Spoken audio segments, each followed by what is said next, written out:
Vous est-il déjà arrivé de vous surprendre à penser « Pourquoi ça n'arrive qu'à moi ?» ou « Si seulement, alors je serais vraiment heureux ?» Ces phrases semblent si naturelles. Mais et si je vous disais que ce sont précisément elles qui peuvent être la source de votre stress et de votre frustration? Aujourd'hui, nous allons nous plonger dans l'esprit de l'une des personnes les plus résilientes psychologiquement de l'histoire, le stoïcien. Nous analyserons 13 phrases précises que vous n'entendrez jamais de la part d'une personne pratiquant le stoïcisme. Et je vous promets, après cette vidéo, vous porterez un nouveau regard sur vos propres paroles et pensées. Pour commencer, voyons rapidement qui sont ces stoïciens. Ce ne sont pas des statues sans émotion, comme beaucoup le pensent. Le stoïcisme est une philosophie grecque antique, un guide pratique pour la vie.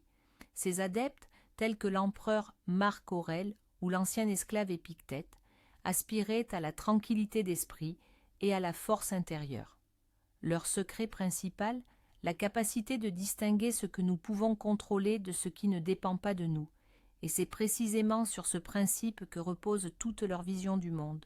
Voici la phrase numéro 1 qu'un stoïcien ne prononcera jamais.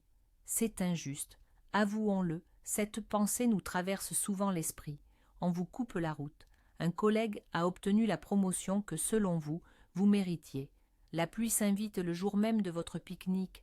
Votre première réaction, instinctive, bien sûr, c'est injuste. Cette phrase, c'est un cri du cœur. C'est notre exigence envers le monde, qu'il se conforme à nos attentes et à notre code d'honneur. Mais le stoïcien, lui, voit les choses tout autrement. Pour lui, l'univers ne fonctionne pas avec les notions de juste ou de injuste. Il est, tout simplement. Les événements arrivent, c'est tout. En les qualifiant d'injustes, nous abandonnons volontairement notre force intérieure au pouvoir des circonstances extérieures. Nous devenons une victime passive qui ne peut que se lamenter sur son sort. Imaginez cette même situation de promotion au travail. Au lieu de bouillir de frustration et de murmurer « comme c'est injuste », le stoïcien se posera des questions bien différentes. D'accord, c'est arrivé. Qu'est-ce que je peux contrôler dans cette situation ?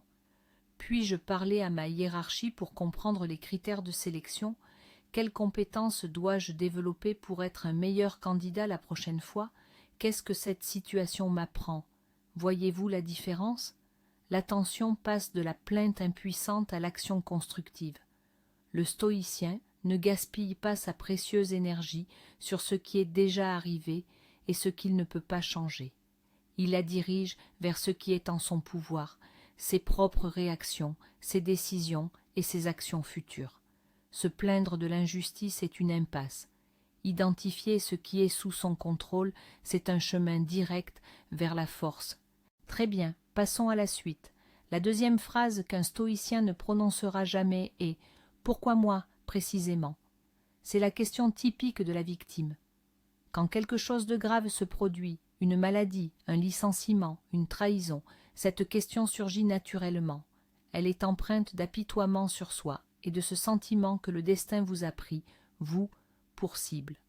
On observe les autres en se disant « Pourquoi est-ce que ça va bien pour eux et que cette misère me tombe dessus, à moi?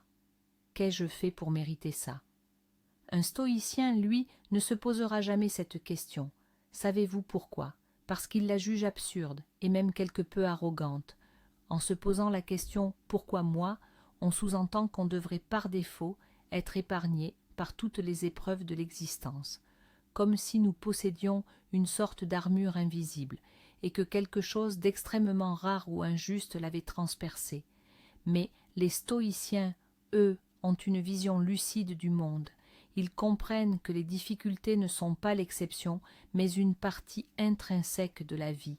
Elles arrivent à tout le monde, aux bons comme aux mauvais, aux riches comme aux pauvres. Se demander « Pourquoi moi ?» c'est comme demander « Pourquoi pleut-il ?» ou « Pourquoi le soleil se couche-t-il ?» Cela fait juste partie des choses. Au lieu de « Pourquoi moi ?», le stoïcien se pose une autre question, bien plus puissante. Puisque cela m'est arrivé, comment puis-je m'en servir ? Il voit dans les difficultés non pas une punition, mais un entraînement pour l'esprit. Une maladie, l'opportunité de faire preuve de patience et d'apprécier sa santé à sa juste valeur. Un licenciement, la chance de découvrir sa véritable vocation. Une trahison, une leçon amère, mais ô combien précieuse sur la nature humaine. L'empereur stoïcien Marc Aurèle disait que l'obstacle sur le chemin devient le chemin lui-même. Il ne voyait aucune difficulté comme un mur, mais plutôt comme une marche sur laquelle prendre appui pour s'élever et devenir plus fort. Ainsi, la prochaine fois que l'envie vous prendra de demander « Pourquoi moi ?», essayez de remplacer cette question par « Qu'est-ce que je peux en faire ?» et vous sentirez l'impuissance faire place à la force. Parfait. Abordons la troisième idée reçue qui est totalement étrangère à la pensée stoïcienne. Si seulement j'avais plus d'argent, ou plus de temps, ou plus d'amour, alors je serais heureux. C'est sans doute l'un des pièges les plus répandus du monde moderne. Nous vivons constamment dans un mode de bonheur différé. Nous avons l'impression qu'il nous manque toujours quelque chose pour être pleinement satisfait. Quand j'aurai acheté une nouvelle voiture, ma vie commencera vraiment. Quand j'aurai trouvé le partenaire idéal, tout ira mieux. Quand je serai à la retraite, je pourrai enfin me reposer.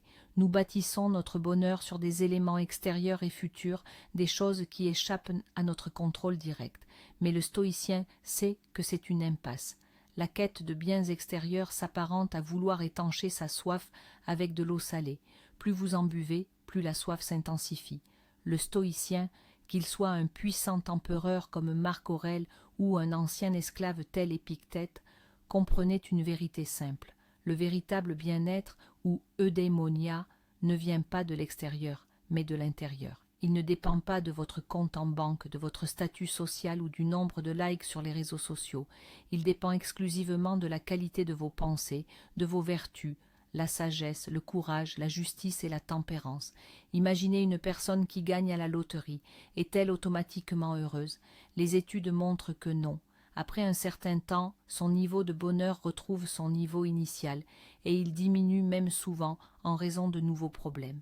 Imaginez maintenant quelqu'un qui, malgré les difficultés financières, trouve chaque jour une raison de se réjouir, aide les autres et cultive son esprit. Qui est le plus riche des deux? Le stoïcien ne prétend pas que l'argent ou les relations sont intrinsèquement mauvais. Non, ce sont des indifférents préférables. Autrement dit, si vous les avez, c'est bien. Si vous ne les avez pas, cela ne doit pas perturber votre paix intérieure. Un bonheur qui dépend de ce que l'on peut perdre n'est pas du bonheur, mais de l'anxiété déguisée. La véritable joie est le sous-produit d'une vie bien menée, ici et maintenant, avec ce que vous avez déjà. Passons maintenant au quatrième point de notre lexique à proscrire. Voici une phrase que vous n'entendrez jamais de la part d'un stoïcien. C'est le pire jour de ma vie. Oh, comme nous aimons dramatiser. Un café renversé, un retard à un rendez-vous, une dispute avec un proche, et voilà notre cerveau qui s'écrie « C'est la fin du monde, le pire jour de l'histoire ». Nous avons cette fâcheuse tendance à exagérer le négatif, transformant un simple désagrément en une tragédie d'ampleur cosmique. Cette phrase est l'expression pure d'une émotion ayant échappé au contrôle de la raison. Le stoïcien, lui, aborde la situation avec une précision chirurgicale. Son outil principal est la distinction entre les faits et les jugements. Un fait, il y a une tache de café sur la chemise. Un jugement, c'est horrible, ma journée est gâchée, je ressemble à un idiot. Un fait, vous êtes en retard au travail. Un jugement, je suis un raté, ils vont sûrement me virer, ma vie est un échec total. Le stoïcien ne se laisserait jamais aller à de telles évaluations dramatiques. Au lieu de cela, il constate simplement les faits, avec la plus grande objectivité. Non pas le pire jour, mais aujourd'hui, 3 événements désagréables se sont produits. Sentez-vous la différence d'intonation? Dans le premier cas, c'est la panique et l'impuissance. Dans le second, une analyse calme de la situation. Cette approche ne rend pas la personne insensible, elle la rend efficace, en retirant de votre vocabulaire des mots comme horrible, cauchemardesque, insupportable, vous privez les événements négatifs de leur pouvoir émotionnel sur vous. Vous ne faites pas une montagne d'une taupinière, vous voyez simplement la mouche, constatez sa présence et réfléchissez à la manière de la chasser. Cela préserve la clarté d'esprit et permet de se concentrer sur la résolution du problème plutôt que de se complaire dans le drame. Pour le stoïcien, il n'y a pas de pire jour, il y a simplement des jours qui présentent des défis variés. La prochaine expression de notre liste, c'est la numéro 5. C'est une affirmation courte mais très insidieuse. Je n'en peux plus. Nous prononçons cette phrase lorsque nous sentons que nous avons atteint notre limite, que nous sommes à bout. Lorsque la douleur, le stress ou la déception semblent si intenses que la moindre goutte d'eau supplémentaire suffirait à nous faire craquer. Je ne peux plus supporter cette douleur. Je ne peux plus supporter ce travail. Je ne peux plus supporter son comportement. Cela sonne comme un constat, un aveu de notre propre impuissance, mais pour un stoïcien, ce n'est pas un fait, c'est un mensonge que l'on se raconte à soi-même. La philosophie stoïcienne enseigne que la nature ne nous soumet pas à des épreuves que nous ne sommes pas capables de surmonter. À l'intérieur de chaque être humain réside une immense réserve de force, une résilience dont nous ignorons souvent l'existence. Dire « je n'en peux plus », c'est capituler avant même que la vraie bataille ne commence. C'est une tentative d'échapper à la responsabilité de nos réactions et de trouver une excuse à notre capitulation. Épictète, qui lui-même a connu l'esclavage et la souffrance physique, disait que pour chaque épreuve, nous possédons la vertu correspondante pour y faire face. Si l'on vous insulte, vous avez la patience. Si un travail ardu vous accable, vous avez l'endurance. Si vous êtes confronté à la tentation, vous avez la maîtrise de soi. Ainsi, lorsque vous vous surprenez à penser « je n'en peux plus », le stoïcien vous inviterait à faire une pause et à vous demander « est-ce vraiment la vérité ?» Ou est-ce simplement la réaction habituelle d'un esprit qui redoute le moindre inconfort? Et si je pouvais supporter cela? Et si je pouvais endurer encore davantage?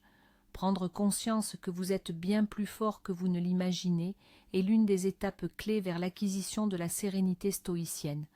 Vous n'êtes pas un vase fragile, mais un acier robuste qui se forge et se trempe dans le feu des épreuves, et vous pouvez supporter bien plus que ce que vous croyez. Nous en sommes donc au 6e point, et cette phrase, c'est l'une des plus courantes dans notre quotidien. Il m'a mis en colère, ou elle m'a blessé. Nous disons cela constamment, rejetant la responsabilité de nos émotions sur les autres, comme si l'autre personne était un magicien, télécommande en main, qui appuyait sur le bouton « colère » ou « blessure », et que nous n'y pouvions rien. Nous devenons des marionnettes et nos sentiments, des ficelles tirées par notre entourage. Le stoïcien, lui, est catégoriquement en désaccord avec cela. Pour lui, cette affirmation est une erreur de raisonnement fondamentale. Selon le stoïcisme, personne ni rien d'extérieur ne peut vous rendre en colère, triste ou blessé sans votre consentement intérieur. Les événements sont neutres en eux-mêmes. Quelqu'un vous a dit quelque chose de dur, c'est un fait, mais votre réaction, colère, blessure, irritation, est déjà votre jugement sur ce fait, c'est votre choix intérieur. Marc Aurèle écrivait dans ses Pensées: « Si quelque chose te cause de la peine, ce n'est pas la chose elle-même qui en est la cause, mais ton jugement à son sujet. Et il est en ton pouvoir de modifier ce jugement. » Imaginez que quelqu'un vous crie dessus. Vous pouvez choisir de vous mettre en colère en retour et dans ce cas, vous donnez à cette personne le contrôle de votre état émotionnel. Ou vous pouvez opter pour une autre réaction. Par exemple, vous dire « Cette personne n'est probablement pas dans son assiette ou elle a passé une mauvaise journée. Sa colère est son problème, pas le mien. » Ou même analyser avec curiosité « Tiens, pourquoi ces mots le touchent-ils tant ?» Dès que vous comprenez qu'il existe un infime espace entre l'événement et votre émotion, un espace pour votre choix, vous acquérez une liberté incroyable. Plus personne ne peut vous mettre en colère. Les gens peuvent agir d'une certaine manière, mais la façon dont vous y réagissez, c'est vous seul qui l'a décidé. C'est cela, la véritable indépendance émotionnelle. Passons à la 7e phrase, qui sonne faussement positive, mais n'a pourtant rien de stoïcien. J'espère que tout ira bien. Qu'y a-t-il de mal à cela, me direz-vous? L'espoir, après tout, n'est-il pas un sentiment lumineux qui nous aide à avancer? Nous espérons réussir un examen, obtenir un emploi, que nos proches soient en bonne santé. Pourtant, les stoïciens considèrent l'espoir avec une grande méfiance. Pour eux, l'espoir est une forme passive du désir. Lorsque nous nous contentons d'espérer, nous abandonnons le contrôle au destin, au hasard, à n'importe qui sauf à nous-mêmes. Nous restons assis à attendre qu'une issue favorable se produise comme par magie d'elle-même. C'est la position d'un enfant qui espère que ses parents résoudront tous ses problèmes. Le stoïcien, lui, est un adulte. Il n'espère pas, il se prépare. Au lieu de l'espoir passif, les stoïciens utilisent un outil extrêmement puissant appelé préméditatio malorum, que l'on peut traduire par préméditation des maux ou l'anticipation des difficultés. Cela semble sombre, mais en réalité, c'est une technique très pratique. Avant un événement important, par exemple une prise de parole en public, la personne qui se contente d'espérer repoussera les pensées négatives. Le stoïcien, lui, fera l'inverse. Il s'assiera et imaginera calmement tout ce qui pourrait mal tourner. Je pourrais oublier mon texte. Le projecteur pourrait tomber en panne. On pourrait me poser une question piège. La salle pourrait être bruyante. Et après, la panique? Non. Ensuite, il se demandera « Et que ferais-je dans chacun de ces cas ? Si j'oublie mon texte, j'aurai mes notes avec moi. Si le projecteur tombe en panne, je suis prêt à présenter sans diapositive. Si l'on me pose une question piège, j'aurai réfléchi à l'avance aux réponses possibles. Au final, au lieu d'une espérance aveugle, le stoïcien gagne en assurance. Il est prêt au pire et par conséquent, rien ne peut le déstabiliser. Il n'espère pas le beau temps, il prend simplement un parapluie avec lui. C'est cette approche proactive qui distingue le praticien mature du stoïcisme de la personne qui vit dans un monde d'illusions et d'espoirs vains. Le 8e point de notre liste est cette phrase alimentée par l'ego et une soif ardente de reconnaissance. Je vais leur prouver ce dont je suis capable. Cette pensée devient souvent un puissant moteur. On nous a fait du tort, on n'a pas cru en nous, on nous a licenciés, et un feu s'embrase en nous. Vous verrez, je deviendrai riche, célèbre, je réussirai, et vous le regretterez. Je vais leur prouver ce que je vaux. C'est un scénario de vengeance tant prisé dans les films hollywoodiens. Mais un stoïcien ne tombera jamais dans ce piège. Pourquoi ? Parce que le besoin de tout prouver aux autres est une forme d'esclavage. Lorsque votre motivation principale est l'opinion des autres, vous en faites vos maîtres. Votre humeur, votre estime de soi, votre bonheur, tout cela se retrouve entre leurs mains. Vous ne vivez pas votre propre vie, mais vous vous demandez constamment « Que vont-ils penser ? Ont-ils apprécié mon succès ? Sont-ils suffisamment jaloux ?» C'est une course sans fin et épuisante à l'approbation d'autrui. Le stoïcien, lui, comprend que la seule opinion qui compte est son propre jugement sur ses actes. La seule personne avec laquelle il rivalise, c'est lui-même la veille. Son but n'est pas d'impressionner la foule, mais de vivre en accord avec ses principes et la vertu. Comme disait Sénèque, nous souffrons plus souvent en imagination qu'en réalité. Le désir de prouver quelque chose, c'est précisément cette souffrance dans l'imagination. Nous revivons en boucle des scènes de notre triomphe, nous imaginons les visages étonnés de ceux qui nous ont offensés, mais en réalité, cela n'apporte qu'une satisfaction éphémère. La véritable force consiste à faire les bonnes choses simplement parce qu'elles sont justes. Se développer non pas pour que quelqu'un l'apprécie, mais pour devenir une meilleure version de soi-même. Le stoïcien n'a rien à prouver aux autres. L'approbation de sa propre conscience lui suffit, et c'est le soutien le plus fiable et le plus stable dans la vie. Voici la 9e phrase qui devrait sonner comme un signal d'alarme pour tout stoïcien. C'est entièrement de sa faute, ou tout a mal tourné à cause d'elle. C'est sans doute le moyen le plus simple et le plus tentant de gérer un échec, trouver un coupable. Le projet a échoué, c'est la faute du collègue qui n'a pas fait sa part du travail. La relation s'est brisée, c'est la faute du partenaire qui n'accordait pas assez d'attention. Nous n'avons pas tenu notre promesse, ce sont les circonstances qui nous ont empêchés. Rejeter la faute sur autrui est un réflexe mental qui nous libère instantanément de l'inconfort et de la responsabilité. Il protège notre ego fragile, car si quelqu'un d'autre est coupable, cela signifie que nous sommes irréprochables, nous sommes bons, intelligents et capables, nous n'avons juste pas eu de chance avec notre entourage.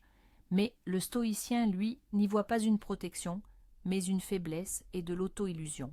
Épictète a très clairement distingué 3 catégories de personnes. L'ignorant, disait-il, blâme les autres pour ses malheurs. Celui qui a commencé à apprendre se blâme lui-même. Et l'homme sage, lui, ne blâme personne, ni les autres, ni lui-même. Qu'est-ce que cela signifie ? Cela signifie que le stoïcien commence toujours l'analyse de tout problème par lui-même. Même si, objectivement, quelqu'un d'autre a commis une erreur, la première question que se posera un stoïcien ne sera pas qui est responsable, mais plutôt qu'ai-je fait ou omis de faire qui a conduit à ce résultat? Quelle est ma part de responsabilité dans cette situation? Quelles étaient mes attentes erronées? Ou encore, comment ai-je réagi à l'erreur de l'autre? Cette approche n'a rien à voir avec l'autoflagellation. Son but n'est pas de se couvrir la tête de cendre, mais de trouver un levier d'action. Vous ne pouvez pas changer l'autre. Vous ne pouvez pas le forcer à admettre sa faute. Mais vous pouvez toujours vous changer vous-même, changer vos réactions et vos actions futures. En accusant les autres, nous leur donnons le pouvoir sur notre vie et nous nous enfermons dans le rôle de la victime éternelle. En revanche, en assumant la responsabilité, nous reprenons ce pouvoir. C'est le chemin qui mène d'une mentalité enfantine à une position adulte et consciente. La 10e expression, impensable dans le lexique d'un stoïcien, est on ne peut plus simple. Je m'ennuie tellement. L'ennui, ce sentiment lancinant et désagréable, où le temps semble s'étirer à l'infini et où l'on n'a rien à faire. Nous sommes dans une file d'attente dans les transports en commun ou seuls à la maison, et aussitôt nous nous empressons de prendre notre smartphone pour combler ce vide. Pour l'être humain contemporain, l'ennui est un état presque insupportable. Nous craignons de nous retrouver face à nos propres pensées. Un stoïcien, lui, regarderait cela avec étonnement. Pour lui, l'ennui n'est pas un problème, mais un symptôme, le symptôme d'un monde intérieur insuffisamment développé. Comment un être humain peut-il s'ennuyer quand il a à sa disposition l'objet d'étude le plus fascinant et le plus complexe qui soit, son propre esprit? Comme le disait Sénèque, « Tant que tu vivras, tant que tu seras parmi les hommes, apprends. » Pour le stoïcien, le monde est une source inépuisable d'observation, de réflexion et d'amélioration de soi. Lorsqu'un stoïcien se retrouve dans une situation que nous qualifierions de ennuyeuse, il n'y voit pas un vide, il y voit une opportunité. L'opportunité de réfléchir sur sa journée passée, d'analyser ses réactions, de se remémorer une citation sage et de l'appliquer à sa vie, de simplement observer les gens autour de lui, non pas pour les juger, mais pour tenter de les comprendre, de pratiquer sa pleine conscience en se concentrant sur sa respiration. Pour le stoïcien, il n'y a pas de temps vide. Chaque minute est une opportunité de pratiquer. L'ennui est un choix. C'est admettre que l'on a cédé le contrôle de son état à des stimuli extérieurs. S'il n'y a pas de série télévisée, pas de fil d'actualité, pas de divertissement, on est perdu. Le stoïcien, lui, porte en lui la principale source de divertissement et de sens. Son esprit est son royaume, son laboratoire et sa bibliothèque. Et dans un tel lieu, il est tout simplement impossible de s'ennuyer. Ainsi, la prochaine fois que l'ennui vous gagnera, ne vous demandez pas « que faire ?» mais plutôt « à quoi d'intéressant puis-je réfléchir en ce moment ?» La 11e phrase que vous n'entendrez jamais de la bouche d'un stoïcien, « je commencerai lundi ». Ah, ce lundi magique, ce jour où l'on se promet de prendre un nouveau départ, de changer de vie, arrêter de fumer, s'inscrire à la salle de sport, apprendre une nouvelle langue. Nous créons l'illusion d'un nouveau départ parfait en transférant la responsabilité de notre moi actuel à notre moi futur. C'est un moyen très confortable de ne rien faire tout de suite tout en se sentant bien, car après tout, le plan est déjà là. Mais pour un stoïcien, repousser ainsi sa vie à plus tard est absurde, et c'est même l'un des plus grands vols que l'on se fasse à soi-même. Le stoïcisme est la philosophie de l'instant présent. Le seul temps que nous possédons vraiment et que nous pouvons contrôler, c'est le maintenant. Le passé est révolu et nous ne pouvons pas le changer. Le futur n'est pas encore là et il ne nous appartient pas. Tout ce que nous avons, c'est ce moment actuel et notre choix de la manière de le vivre. Dire « je commencerai lundi », c'est délibérément dévaloriser et jeter à la poubelle le jour présent. Et par extension, le mardi, le mercredi. C'est affirmer que ces jours ne sont pas assez bons pour entamer un changement, pour devenir meilleur. Or, le stoïcien comprend que les grandes transformations ne sont pas le résultat d'un seul élan décisif lancé un jour idéal. Elles sont la somme de milliers de petites décisions justes, prises ici et maintenant. Comme se le rappelait constamment Marc Aurèle, ne vis pas comme si tu devais vivre 10 000 ans. La mort plane au-dessus de toi. Tant que tu vis, tant que cela est en ton pouvoir, sois bon. Pour le stoïcien, il n'y a pas de meilleur moment pour agir que l'instant présent. C'est pourquoi il n'attend pas lundi. Il commence maintenant. Et enfin, le 12e point, qui pourrait sembler quelque peu inattendu. La phrase est la suivante. Peu m'importe ce que pensent les autres. À première vue, cela semble très stoïcien, n'est-ce pas? Ne pas dépendre de l'opinion d'autrui, être autonome. Beaucoup considèrent eux-mêmes cela comme l'un des principes fondamentaux du stoïcisme. Mais il y a là une nuance très importante et subtile, qui distingue le stoïcien sage d'un ermite asocial. En prononçant « peu m'importe », on exprime souvent une indifférence totale et absolue envers la société. C'est une position d'isolement, parfois même d'arrogance. Je suis au-dessus de tout cela, vos opinions me sont indifférentes. Le stoïcien, lui, ne méprisera jamais la société. Au contraire, l'un des piliers fondamentaux du stoïcisme est l'idée de cosmopolitisme, la conscience d'être un citoyen du monde, une partie intégrante de la communauté humaine unie. Les stoïciens croyaient au devoir envers les autres, à l'importance de la coopération et de l'harmonie sociale. Alors, où est la différence? Le stoïcien ne se désintéresse pas des autres, mais il est véritablement indifférent aux louanges infondées ou aux critiques non constructives. Il ne recherche pas l'approbation de la foule et ne craint pas sa désapprobation. Son estime de soi ne dépend pas des likes ou des dislikes. Il ne fera pas quelque chose de mal simplement parce que c'est populaire, et il ne renoncera pas à une action juste par peur d'être ridiculisé.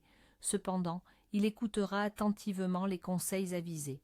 Il valorisera l'avis d'une personne compétente. Il prendra soin de sa réputation, car il comprend qu'elle est un outil essentiel pour interagir efficacement avec autrui.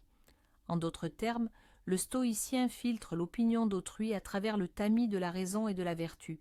Il se demande « cette opinion est-elle fondée sur la vérité? M'aidera-t-elle à m'améliorer? Cette personne parle-t-elle par désir d'aider ou par jalousie ?» Ainsi, la juste position stoïcienne n'est pas « je me fiche de ce que pensent les autres », mais plutôt « je valorise mes relations avec les gens, mais ma forteresse intérieure ne dépend pas de leur jugement éphémère. » C'est un équilibre entre la responsabilité sociale et la liberté intérieure. Et enfin, nous arrivons au point culminant. La phrase la plus insidieuse, celle qu'un stoïcien ne prononcera jamais, car elle contredit l'essence même de sa philosophie. Cette phrase semble très positive, et pourtant beaucoup d'entre nous bâtissent leur vie entière sur elle. La 13e, et non des moindres, je veux juste être heureux. Surprenant, n'est-ce pas? Mais pourquoi un stoïcien ne prononcerait-il pas cela? Parce que pour lui, le bonheur, tel que nous le concevons habituellement, n'est qu'une émotion éphémère dépendante des événements extérieurs. Obtenir une promotion, on est heureux. Perdre quelque chose, on est malheureux. C'est le yo-yo émotionnel. Un stoïcien, lui, ne vise pas le bonheur, mais le démonia. Ce mot grec peut être traduit par épanouissement ou une vie bien vécue. C'est un état de profond bien-être intérieur qui ne dépend pas du fait qu'il fasse soleil ou qu'il pleuve aujourd'hui. Le démonia est le résultat d'une vie menée en accord avec la vertu, la raison et la nature. C'est la sérénité qui découle de la conscience que l'on fait tout ce qui est en son pouvoir et que l'on accepte ce que l'on ne peut changer. C'est cela, la véritable forteresse inébranlable de l'esprit. Ainsi, il ne s'agit pas de s'interdire ces 13 phrases. Il s'agit de comprendre la façon de penser qui se cache derrière elles. En changeant notre mentalité, nous changerons nos mots et par conséquent notre vie. Merci d'avoir regardé cette vidéo jusqu'au bout. Si elle vous a fait réfléchir, mettez un pouce bleu et abonnez-vous à la chaîne pour ne pas manquer les prochaines leçons de sagesse pratique. Et maintenant, une question pour vous. Laquelle de ces 13 phrases résonne le plus souvent dans votre esprit et êtes-vous prêt à essayer de la considérer du point de vue d'un stoïcien? Partagez votre réponse dans les commentaires ci-dessous.